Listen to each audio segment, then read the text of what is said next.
What is up, YouTube?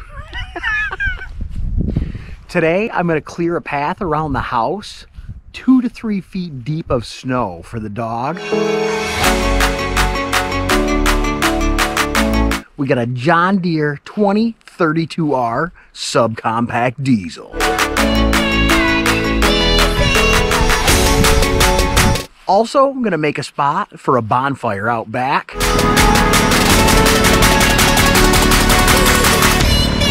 And build a hill for sledding with the kids. It's going to be an epic Saturday. Oh, did I mention we have a drone as well?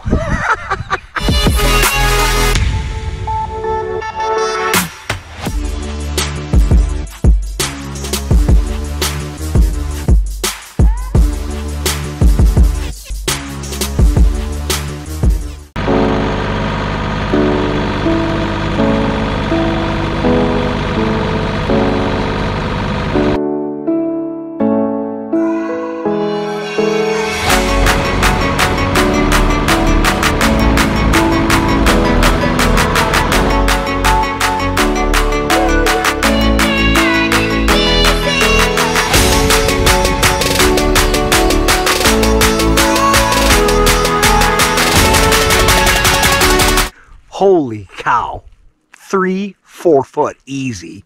Thing powered right through it.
Alright guys, let me know if you got any questions or anything. Throw a like if you had fun with it. Subscribe. Peace.